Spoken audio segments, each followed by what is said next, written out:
Hello friends, welcome to Shiva science. आप लोग का मेरे यूट्यूब चैनल में स्वागत है। आज हम लोग क्लास 10th का चैप्टर नंबर 1 बायोलॉजी का जैव प्रक्रम देखने वाले हैं, जो कि हम लोग पार्ट 1 इसका कल देख चुके थे। उसके आगे आज हम लोग देखते हैं। एक बार फिर से रिवाइज कर लिया जाए, हम लोग ने कल देखा क्या था।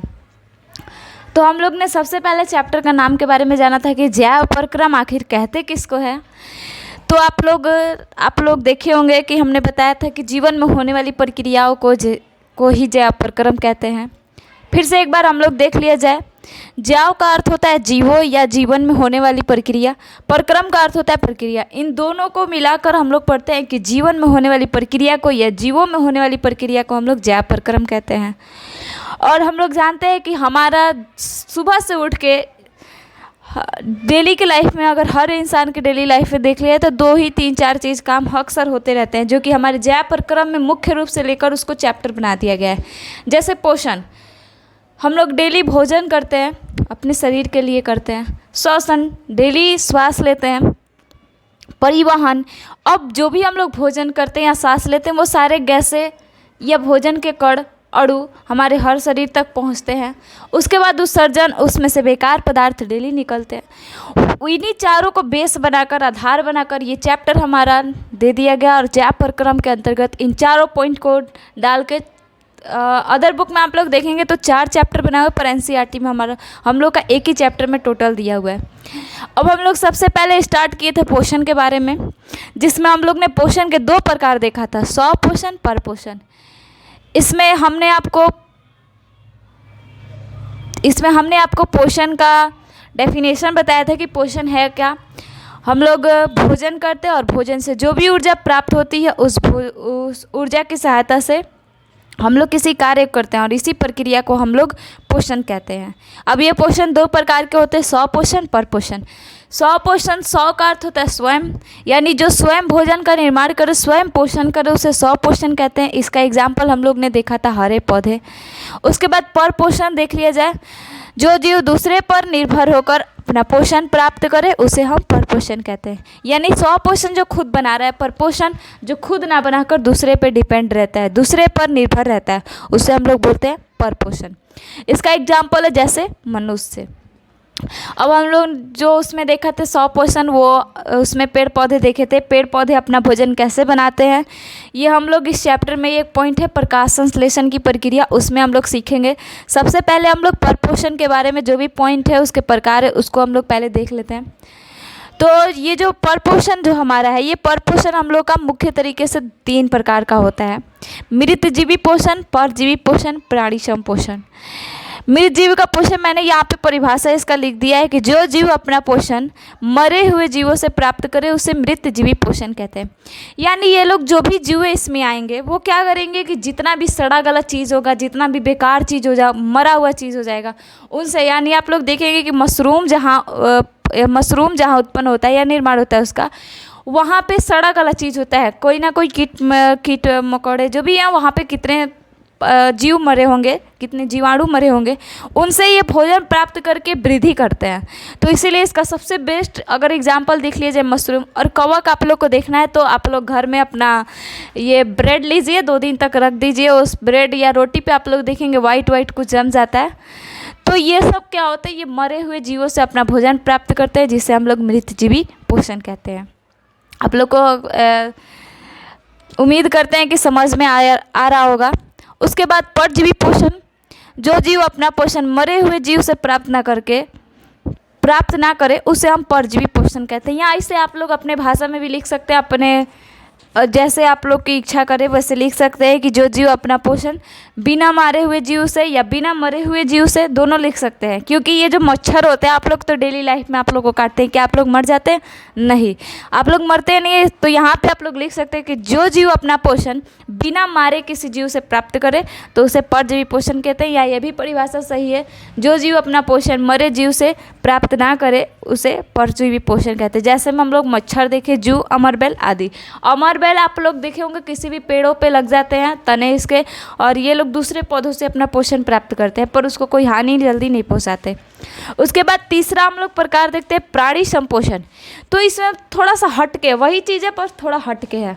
जैसे हम लोग हो गए तो हम लोग डेली भोजन का पाचन करते हैं अपने अंत ग्रहण क्रिया के द्वारा, या ठोस तरल के रूप में भोजन प्राप्त करते हैं। तो वही चीज़ मैंने इस परिभाषा में लिखा है, जो जीव अपना पोषण का पाचन ठोस एवं तरल पदार्थ के रूप में करे उसे प्राणी संपोषण कहते हैं। जैसे हम लोग का हो जाएगा अमीबा मनुष्य, अमीबा में भी वैसे ही होता है। आप लोग को आगे हम लोग पढ़ने को मिलेगा अमीबा में कैसे कैसे पोषण होता है, इसी पोषण ही पॉइंट में। उसके बाद जो हम लोग ने सबसे पहला पॉइंट देखा था पोषण का, स्व पोषण, उसमें हम लोग देखे थे कि पेड़ पौधे खुद से भोजन बनाते हैं।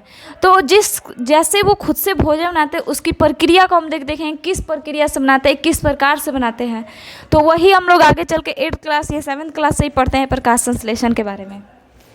तो आइए हम लोग देखते हैं प्रकाश संश्लेषण के बारे में। यहाँ मैंने लिखा है कि हरे पौधे सौर ऊर्जा को रासायनिक ऊर्जा में परिवर्तित कर देते हैं। यानी आप लोग देखे होंगे जो धूप से ऊर्जा आती है उसको हम लोग सौर ऊर्जा कहते हैं, पर पेड़ पौधे क्या उसी सौर ऊर्जा को सीधे सौर ऊर्जा में रहने देते हैं? नहीं, सौर ऊर्जा को लेकर उस ऊर्जा को लेकर अपने रासायनिक ऊर्जा में बदलते हैं। ठीक उसी प्रकार से जैसे हम लोग अपने घरों में गैसों पर खाना बनाते हैं तो उसमें हम लोग कुछ ऊर्जा देते हैं अपने भोजन पकाने के लिए, उस ऊर्जा पर हमारा भोजन बन के तैयार हो जाता है। वैसे ही पेड़ पौधे सूर्य से जो एनर्जी लेते हैं, जो ऊर्जा लेते हैं, उस ऊर्जा को रासायनिक ऊर्जा में बदल देते हैं। और उसके बाद जो हम लोग डेली इन पेड़ पौधों को जल देते हैं, या पेड़ पौधे हरे होते हैं, आप लोग को मालूम होगा हरित लवक क्लोरोफिल की वजह से हरे होते हैं। तो ये पेड़ पौधे जो हैं जल, क्लोरोफिल, सूर्य, इन सब की सहायता से अपना भोजन बनाते हैं, और इसी प्रक्रिया को हम लोग बोलते हैं प्रकाश संश्लेषण। आपका ये VBI क्वेश्चन है 10th वाले के, स्पेशली 10th वालों के लिए, बिहार बोर्ड के लिए आप लोग का ये बहुत VBI क्वेश्चन है। प्रकाश संश्लेषण क्या है 2 नंबर में भी आता है, कभी कभी आप लोग का 5 नंबर में भी आ जाता है, जिसमें आप लोग का हो सकता है पूछता है कि कच्चे पदार्थ सामग्री का नाम लिखें, कौन कौन सी सामग्री हम लोग ले रहे हैं, प्रकाश संश्लेषण होता क्या है, प्रकाश संश्लेषण का समीकरण लिखे। तो आप लोग को ये तीनों इसी में हम लोग मिक्स करके मैंने बता दिया। आप लोग को अगर पूछा जाए कि प्रकाश संश्लेषण में कच्ची सामग्री का नाम बताए, तो आप लोग यहाँ पे जो मैंने जल, CO2, क्लोरोफिल, सूर्य ये लिखा है, ये चारों पदार्थ का आप लोग नाम लिख दीजिएगा। उसके बाद इसकी प्रक्रिया को, इसके पौधे जिस प्रक्रिया से बना रहे हैं, जो भी कर रहे हैं, उसको हम लोग प्रकाश संश्लेषण कहते हैं। उसके बाद यहाँ समीकरण मैंने लिखा हुआ है, यहाँ पे बीच में मेरा कुछ छूट गया, रुकिए आप लोग को अभी लिख के दिखा देती हूँ मैं। यहाँ जो तीर का निशान दिया हुआ है, यहाँ पे हम लोग लिखते हैं ऊपर क्लोरोफिल या सूर्य का प्रकाश,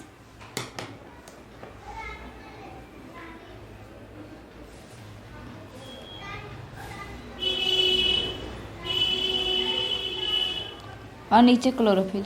क्योंकि हम लोग सामग्री में ये सारी चीज़ लेते हैं तो ये दोनों लिखना ज़रूरी है अगर सही अच्छे मार्क्स लेने हैं आप लोग को। तो यहाँ पे मैंने समीकरण बना दिया है। हम लोग जो कच्ची सामग्री, आप लोग ध्यान दें, समीकरण हर स्टूडेंट को हार्ड लगता है कि कैसे, हम लोग रटना नहीं है इसको, बस सामग्री का नाम याद रखना, और सामग्री के नाम से आप लोग को ये समीकरण ऑटोमेटिक बनाने आ जाएगा। ध्यान दो यहाँ पे समीकरण कैसे बना हुआ। ऊपर हम लोग ने, आप लोग ध्यान दें कि जल, और जल का सूत्र आप लोग जानते होंगे, इस अणु सूत्र H2O होता है। तो कार्बन डाइऑक्साइड ले लिया हम लोग ने, H2O यानी जल ले लिया है, सूर्य का प्रकाश ले लिया है, क्लोरोफिल ले लिया है।